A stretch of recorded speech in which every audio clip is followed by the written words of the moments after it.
कलम India news के नए सेगमेंट सत्ता, साजिश और संग्राम में आपका स्वागत है। आज हम 2024 के लिए बिहार की बदली सियासत के बाद बीजेपी की रणनीति की चर्चा करेंगे। बीजेपी ने जो मास्टर प्लान तैयार किया है उसकी चर्चा करेंगे और बताएंगे कि आखिर बीजेपी इस बार क्या खास तैयारी करने में जुटी है। नीतीश कुमार से अलग होने के बाद बीजेपी पूरे दमखम से चुनावी मैदान में उतरने की तैयारी कर रही है, लेकिन सबसे बड़ा सवाल है कि आखिर सीटों का इस बार कैसे बंटवारा किया जाएगा और एनडीए में किस पार्टी को कितनी सीटें इस बार मिलने जा रही हैं। बताया जा रहा है कि 2024 के चुनाव के लिए बीजेपी ने बिहार का फॉर्मूला सेट कर लिया है। कहा जा रहा है कि बिहार बीजेपी नेताओं के साथ पार्टी के वरिष्ठ नेताओं ने यह फॉर्मूला तैयार किया है, जिसमें गिरिराज सिंह, बीजेपी के प्रदेश अध्यक्ष सम्राट चौधरी, बिहार के प्रभारी विनोद तावड़े समेत कई नेता मौजूद थे। बैठक में एनडीए में शामिल पार्टियों पर भी विचार किया गया और एक नया फॉर्मूला तैयार किया गया है। दरअसल बीजेपी चाहती है कि बिहार में नीतीश कुमार से अलग होने के बाद सामाजिक समीकरण को साधा जाए।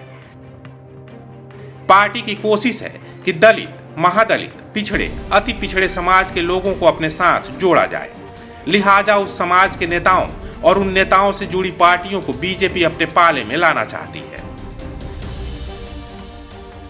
उपेंद्र कुशवाहा ने जेडीयू से अलग होकर राष्ट्रीय लोक जनता दल नाम की अलग पार्टी बना ली है और अब तक कुशवाहा अमित शाह और जेपी नड्डा से भी मिल चुके हैं। ऐसे में एनडीए में उनकी भागीदारी भी तय होनी है।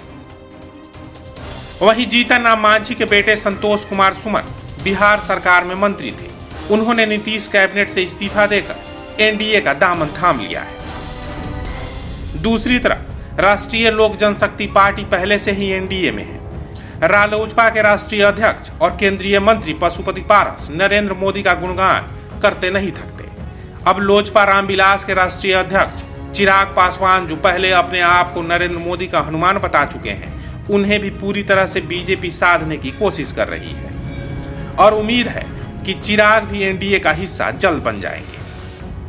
परफेक्शन IAS, UPSE और BPSC फाउंडेशन क्लासेस के लिए समर्पित संस्थान। यहाँ आपको UPSE selected and interview appeared faculties द्वारा गाइड किया जाता है। Separate batches for Hindi and English medium. 65वीं और 64वीं BPSC एग्जाम में 69 और 107 रिजल्ट्स एवं 66वीं BPSC एग्जाम में 131 रिजल्ट्स हासिल किया है परफेक्शन IAS टीम ने। परफेक्शन IAS, कुमार टार, रोड, पटना।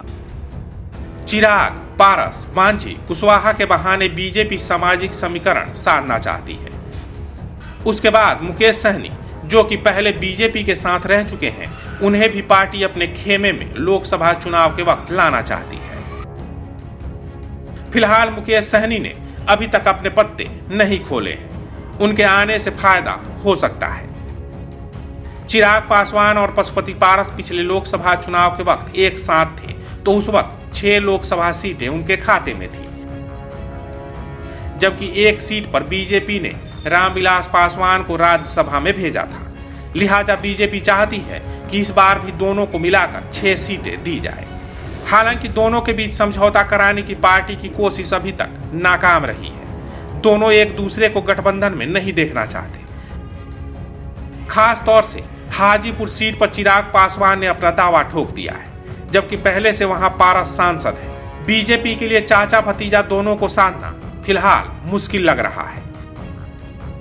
इसके अलावा उपेंद्र कुशवाहा चाहते हैं कि 2014 के फार्मूले के आधार पर उन्हें लोकसभा की 3 सीटें दी जाए, जबकि मांझी और मुकेश सहनी भी अपने लिए सम्मानजनक लोकसभा की सीट चाहते हैं। वहीं बीजेपी की कोशिश है कि लगभग 30 सीटों पर वो चुनाव में उतरे, जबकि बाकी 10 सीटें सहयोगियों को दी जाए।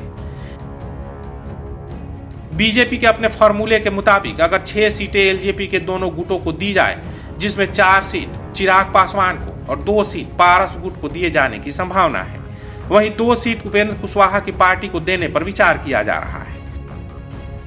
साथ ही 2 सीट मुकेश सहनी को भी मिल सकता है।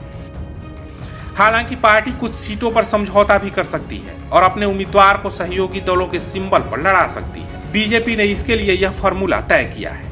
लेकिन इस फॉर्मूले पर अब तक सभी सहयोगी दलों की रजामंदी नहीं हुई है।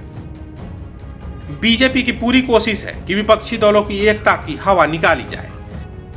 बीजेपी के फॉर्मूले को सहयोगी कितना मानते हैं और कब तक उस पर अंतिम मुहर लगाते हैं, इसके लिए अभी थोड़ा और इंतजार करना होगा।